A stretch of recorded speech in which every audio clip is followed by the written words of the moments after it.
You've probably seen my videos on challenges with saving, automating your money, or even the $10,000 rule. But before all of that, before all of this, I was a stockbroker. I had all the licenses you can imagine. And what I learned during those years might surprise you because it's not just about investing. The truth is, most people never get to invest properly because they never learn how to save first.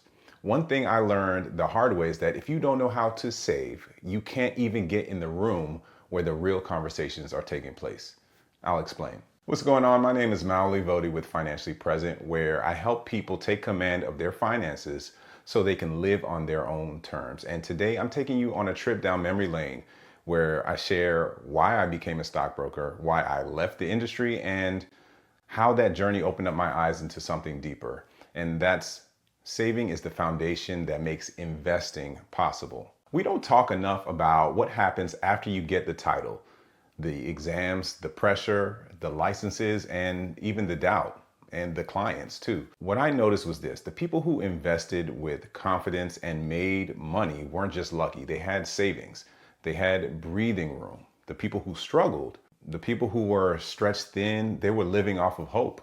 And it hit me just like a ton of bricks. Saving versus investing, it's not either or, it's first things first. I grew up in Hyattsville, Maryland, raised by two wonderful, hardworking Ghanaian parents. And we didn't have a lot, but we had love, discipline, and a lot of prayer. And they supported family here in the US, but also supported family back home in Ghana. My mom worked as a nursing assistant for many years. My dad juggled many different jobs, from being a contractor to a taxi driver, a car salesman, and even a driving school instructor.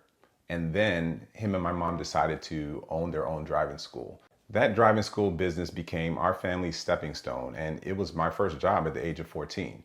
So I was answering the phones and handling the front desk and everything else that needed to be taken care of. Now, fast forward to college.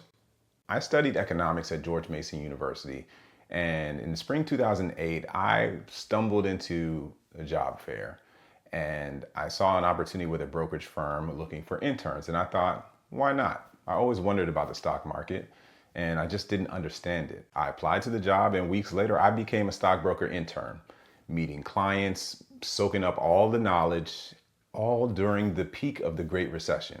I had no idea the gravity of the financial crisis during that time.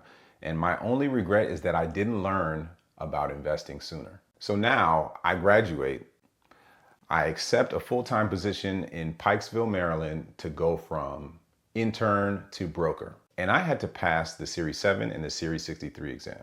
Series 7 was fine. I passed it on my first try. But the 63, I failed it. Not once, but twice actually. And it hit me hard. It was a moment of a lot of self-doubt. And I wondered, was there something wrong with me? Why can't I just pass this exam? And so I kept studying.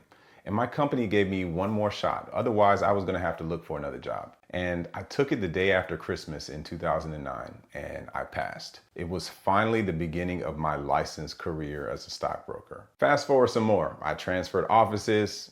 I kept learning. I eventually became a senior stockbroker. I was even flown to headquarters in St. Louis for all types of trainings. But I started questioning if this was my forever career. I didn't want to do this forever. So I started this journey to get my MBA in 2012. So I took the GMAT to explore getting this MBA. So the writing portion, fine. The math portion, multiple choice, not so much. My score was below average. I took it a second time a few months later, and my score was worse. I was starting to really feel the impacts of poor test taking skills. So during this identity crisis, I kept working as a stockbroker though, and it gave me a front row seat to how most people really invest and how often they get it wrong. I'm talking about day traders, swing traders, long-term investors. I watched every client's make their wins and their losses, from people who day traded and lost thousands and then would come back the next day and deposit more. And then I saw investors take on too much risk by borrowing and using margin, and subsequently getting hit with margin calls when the market dipped. I spent hours on the phone helping clients understand that leaving their retirement contributions sitting in cash in an IRA wasn't actual investing. You see, these experiences shape how I teach today because investing without a strategy, without structure, without savings is just guessing. My own failures, though, I made sure I kept learning from other people's failures. And I worked my way up. I worked up that ladder from intern to broker to senior broker, and I eventually had the opportunity to interview for another promotion. And before I knew it, I became one of the youngest people in the company to become a branch manager at the age of 26. I was running a brokerage office, serving clients across the DC, Maryland, and Virginia area, or the DMV. And I had to be honest with myself. I wasn't who people expected.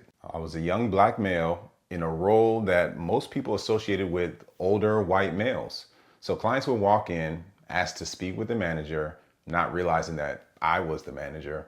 And there would even be clients that would avoid me altogether, despite however competent I was. I knew all of my stuff, all the right information, but to keep the role as a manager, it wasn't just the interview that I had passed. I had to pass the Series 9 and the Series 10 exams because now I supervise and manage people. The Series 9 was an exam on options, so I passed that, no problem. The Series 10 though, I failed it, and it was rough. I had to wait another 30 days to retake the exam, so I did, and I failed again. I had to wait another 30 days, and I failed again on that third retake. So I literally failed the same exam 3 times. It was crushing, and especially because now I'm in a leadership role. So what this meant was I actually got demoted back to a senior stockbroker because you can't operate as a manager past a certain period of time, not if you don't have the licenses. So the odds were against me, and I already felt like I wasn't supposed to be here as a stockbroker. I knew enough and I already had what it takes to be a manager, but I just kept stumbling over this exam.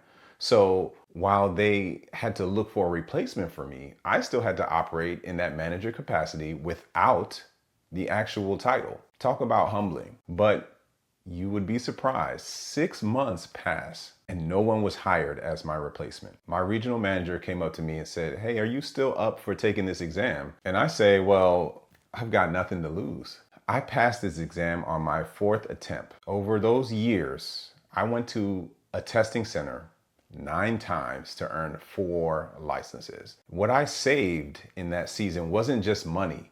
I saved resilience, experience, perspective. Like I couldn't quit because I knew every test, every rejection was part of something bigger than me. And what I learned more is that when you're in a period of saving, you don't see the fruits of your labor until further down the road. Eventually, you see how well it shapes you for new challenges. There was this shift, a really big shift, because it hit me that I grew up 30 miles away from where I was now a branch manager, but in my time with the company, they never entertained opening a branch office in the wealthiest majority black county in the US at the time, Prince George's County. And that was something that bothered me. And so did the pressure to constantly chase assets, to always be bringing in more and hit a quota each quarter. Meanwhile, most of my clients didn't even look like me. I realized I didn't want to be defined by a title or trapped in a role that didn't serve me or make space for people who really need it. So in 2017, I left. I walked away from the brokerage industry as a whole. So all those exams, I walked away from them. I transitioned into government contracting as a consultant, and it was a whole new world, but it couldn't stop me from wanting to educate people about managing their money and investing. I kept stacking certifications and kept moving up. At one point, I was doing 1 certification a year. So whether it was a certified fraud examiner, IT infrastructure library, project management professional, certified technology business management executive, a certified scrum master, the list goes on. Those times where I failed in the past made it much easier in the future. The return on investment was real. What I learned from nearly a decade in the brokerage industry was that investing doesn't fix broken money habits. And savings isn't just about discipline, it's about the options that savings can provide. The clients that I worked with who were winning with their investing, they had cushion, they had savings, control. The ones who didn't, They were depositing funds one week and withdrawing it the next week or 2 weeks later. They didn't have the traits or style of someone who had been saving. They were constantly trying to invest their way out of a hole. And what I've come to understand is that if you save well, investing isn't limited to just a ladder that's going to get you out of a bind. Investing is going to be like an elevator that takes you to newer, higher heights. That's why I built Financially Present, because before we even talk about investing, we need to build the habit of saving. That's the real secret weapon. And just like I learned to save money, in my career, I saved experiences, lessons, failure, wisdom, because you better believe that the more clients I met, the more I learned and the more knowledge I saved. The more I failed these exams, the more it prepared me for the exams that I eventually passed. And over time, those savings, the kind that you can't measure in dollars, turn into better investing decisions, stronger confidence, and a clearer purpose. When you save what matters, you can grow what lasts. If you're on your investment journey and you know that you haven't been saving enough to have peace during this crazy time, I created something just for you. It's the Saving Starter Kit. It's a free guide to help you track your money. You can find quick wins and build real momentum. Grab it in the link below. I'm sharing this story of my background as part of my saving series. It's a playlist designed to help you go from surviving to saving and from saving to building wealth. So if you're ready to move forward with clarity and purpose, watch the next video right here. And until next time, stay present.